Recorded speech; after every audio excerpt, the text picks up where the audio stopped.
So I saw Interstellar. Hi everyone, I'm Brandon Prosek and this is the So I Saw Show. Any of you are afraid this is going to be a non-spoiler review, so if you haven't seen it yet or you're going to see it, don't worry, I'm not going to spoil any deaths or plot points or twists or anything. I'm just going to talk about this generally. I like to do with these movie reviews, I'm going to talk about the bads first and then jump over the goods to finish off with those.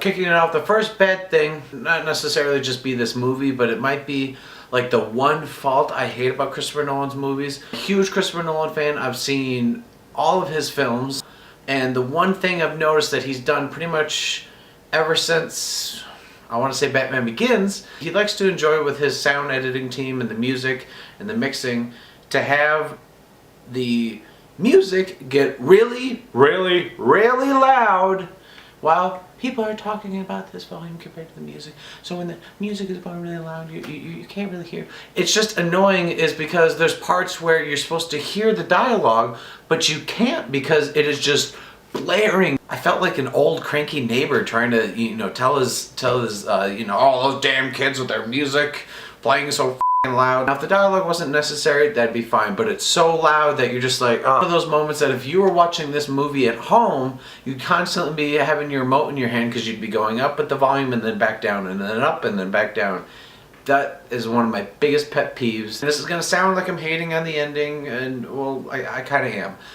The first 2/3 of this movie are awesome. This part in the middle, sort of the middle end-ish, that's like a good half hour, that it gets a little convoluted, a little complicated. It wasn't a fun complicated like Inception was. This got to a point where I was just like, wait, what? Felt like the writers were like, alright, now we have to just completely try to blow their minds, and this happens.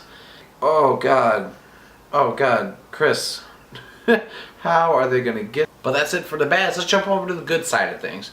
First good thing, and I know this is going to be something a lot of people say, but Matthew McConaughey really stole the show with this one. Times got tough and things were getting super dramatic and emotional. You felt for him, you rooted for his character the whole time, you wanted him to complete his mission. Can't help but compare this movie to Gravity. I think the thing I didn't care about Gravity was the fact that I didn't care about Sandra Bullock's character. Matthew McConaughey in this movie, you care about him, and sure, you could say like, well, you saw him on Earth, you saw his family, all that stuff, you didn't see blah, blah, blah. I'm not going to debate it. It's like Christopher Nolan, in a way, almost saw the ideas for Gravity. He was like, I got a better idea with that. But honestly, acting across the board was pretty great. Michael Caine, great as always. He f***ing made me cry. He made me cry in Dark Knight Rises. He almost makes me cry in like every movie he's in. Give shout outs to Casey Affleck, Jessica Chastain, even a little bit of Anne Hathaway. Like, everyone did a good job. Especially there's one part with Matthew McConaughey that I wish I could talk to you guys about, and you'll know it when you see it, that a big twist happens and it gets like pretty kind of dark, and it's emotional, and I'll admit I was crying like a goddamn baby. I was like a lot of chicks when they saw The Fault in Our Stars. I was like, alright Christopher Nolan, here come the waterworks. Just, you couldn't help but feel what this Matthew McConaughey's character was feeling at this moment. I think the thing I loved so much about it was Matthew McConaughey didn't say anything during this scene. It was all in his face, and seeing him cry over this part, and you're like, oh, Matt, I just want to give you a hug, buddy. One thing I haven't addressed yet that I think a lot of people are going to put this in the bad side of things about this movie, they're going to talk about how long it was. It was 2 hours and I think about 55 minutes or so. And the reason I'm not complaining about that, I'm actually going to put on my good side of things, is because Christopher Nolan, much like he did with the Dark Knight Rises, I don't care, hate all you want, I like that movie.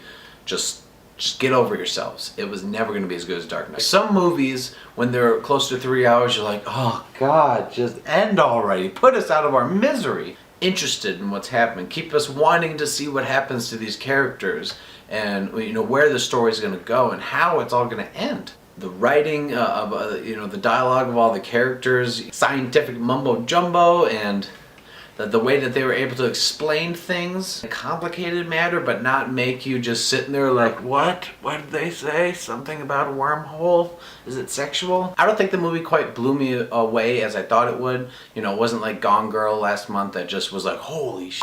I'm gonna have to give it my number 2 rating, which is glad I saw it in theaters. I'll probably buy it on DVD one day, but no rush. First and foremost, if you're watching this, on November 11th, we are going to be releasing sketch comedy videos every other Tuesday. So you can find a link right here. You can subscribe with the big red button below. Watch our sketches. We're going to have new web shows, episodes of web shows coming, and sketches every other Tuesday. If you'd like to follow me on Twitter, you can follow me right there, right below there on Twitter. If you'd like to follow Entertainment Buffet, my production company, you can follow Entertainment Buffet on Twitter right there below that. And also you can find Entertainment Buffet on Facebook.